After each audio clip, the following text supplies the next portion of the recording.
Lula é populista? E se for, isso é necessariamente ruim? Bem-vindos ao canal Tempos. Estou motivado para este vídeo por causa da matéria de capa da revista Veja desta primeira semana de julho, que traz como manchete recaída populista, se referindo ao presidente Lula. Há duas ideias colocadas aí pela revista. A primeira é que Lula seria uma figura populista e que, ora, pratica esse tipo de política, ora, se afasta dele. A outra ideia é de que o populismo é ruim, tal como uma doença, na qual você pode cair ou recair. Esse é um dos temas, das expressões, dos conceitos mais utilizados na política, mais utilizado pelas pessoas, pela imprensa, e mais difíceis de definir, porque há muitos períodos, há muitos líderes que são pensados a partir dessa ideia de populismo, e há muitas maneiras de se pensar o conceito.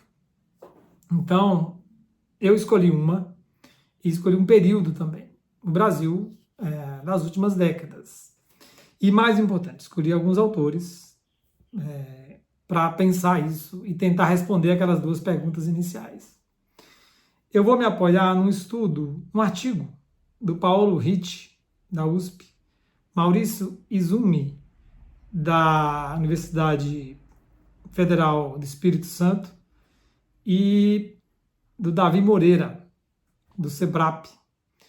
Eles escreveram um artigo com o título O Populismo no Brasil, 1985-2019. Um velho conceito a partir de uma nova abordagem. Não vou entrar exatamente na discussão do artigo, mas aproveitar o conceito que eles propõem e aí tentar responder aquelas duas perguntas. Os autores fazem uma revisão bibliográfica muito interessante, fica a recomendação de leitura, e num dado momento eles escolhem uma definição de populismo. Então eles dizem, adotamos a abordagem segundo a qual o populismo é a expressão de um discurso político que enfatiza a disputa entre dois grupos homogêneos e antagônicos.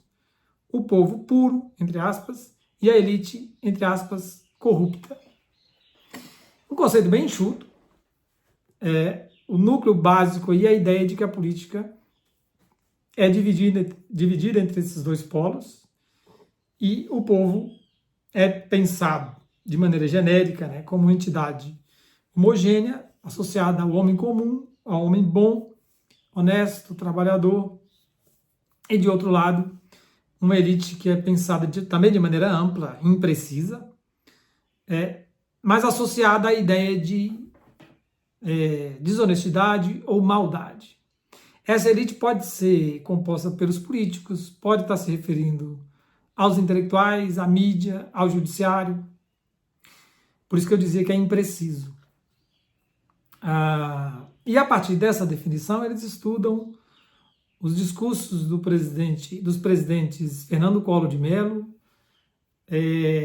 Fernando Henrique Cardoso, Itamar Franco, Dilma Rousseff, Lula e Bolsonaro.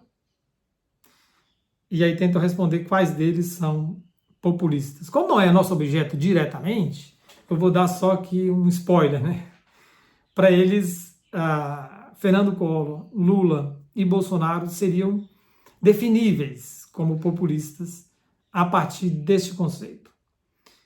Mas com diferenças entre eles. Vale muito a pena ler esse artigo dos autores que eu mencionei. Agora, isso é necessariamente ruim, que era a segunda pergunta que eu coloquei? Vejam bem, na maioria das vezes, o termo populismo ou populista é usado de maneira pejorativa, mas nem sempre foi assim. O historiador Jorge Ferreira, ele fez uma série de estudos sobre esse tema, e ele mostra como que no Brasil dos anos 40, 50, usava-se o termo populista como hoje se fala popular. Então, era uma referência positiva. A transformação do termo para um uso pejorativo teria se dado partir do final dos anos 50, especialmente depois do golpe de 64, quando há uma leitura sobre o período pré-64 como o período do populismo. E aí teria sido o período da demagogia, da manipulação das massas. Mas esse é um outro debate. Eu posso até, num outro momento, fazer outro vídeo sobre a historiografia desse período e o debate que há em torno da pertinência ou não de se pensar o Brasil, as relações Estado e sociedade, de 30 a 64, a partir da categoria populismo e populista. E aí há pelo menos 3 escolas de interpretação desse tema. A gente pode um outro dia falar disso. Mas eu dizia que o termo, então, vai mudando de significado conforme as circunstâncias. Após 64, a ideia, o significado hegemônico é de algo negativo. Então, o próprio Jorge Ferreira fala que populista é sempre o outro, o seu adversário. Mas para os anos recentes, para a última década, digamos assim, a principal referência que eu encontro para defender o uso positivo do termo, ou talvez não exatamente positivo, mas neutro, é Chantal Mouffe, nesse livro, Por um Populismo de Esquerda. Ela é uma pensadora de esquerda, ela sonha, milita por transformações sociais mais radicais, mais profundas, porém dentro da ordem democrática, pelos mecanismos da democracia. E ela diz que com o avanço da direita entre os anos 10 e os anos 20, e a direita teria usado uma abordagem populista. Então, caberia à esquerda, nessa conjuntura, propor também uma abordagem da política que ela chama de populismo de esquerda. E aí é preciso entender o que ela está chamando de populismo. E por que ela, eu dizia, ou trata o termo de maneira neutra ou de maneira positiva. E aí temos que entender um pouquinho o pensamento da autora. Ela opera com uma ideia de político e política a partir da ideia de dissenso. Ela está fundamentada, basicamente, no jurista e pensador político alemão Carl Schmitt, que insistia nessa tese. A política é, por definição, conflituosa. É o nós contra eles mesmo. Então, diz a Chantal Mouffe, o problema de Carl Schmitt é que ele dá uma solução muito autoritária, desastrosa, para dizer a verdade, para esse conflito, para o fato de que a política é dissenso. O Carl Schmitt, lembremos, foi um dos intelectuais do nazismo. Dispensa, maiores qualificações depois disso. Mas, diz a Chantal Mouffe, o diagnóstico que ele faz da dinâmica da política estaria correto. A diferença é como canalizar essas energias suscitadas pelo confronto, pelo caráter de dissenso do debate político. E aí ela propõe que isso seja canalizado pelas vias democráticas. Então, diz a Chantal Mouffe, por que é necessário um populismo de esquerda?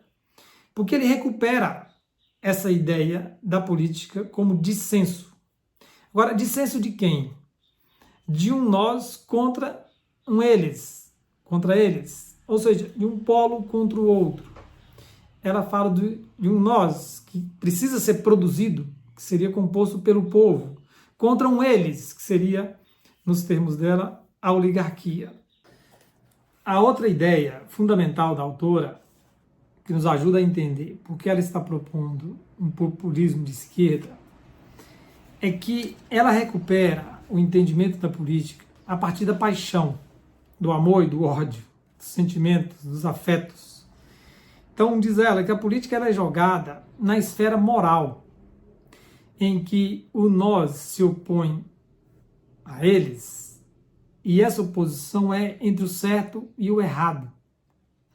Então as pessoas não se identificam com uma proposta política apenas por razões, por alegações racionais ou interesses materiais, mas fundamentalmente por essa identificação com um projeto que lhes parece moralmente correto, superior. E aí a abordagem populista opera nessa dimensão.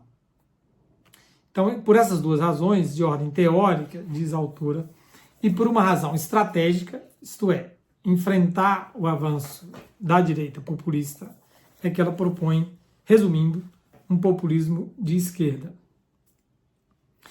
Ou seja, voltando à nossa problemática inicial, se Chantal Mouffe fosse chamada a responder sobre o eventual populismo de Lula, ela diria, pode ser bom, pode ser uma boa estratégia.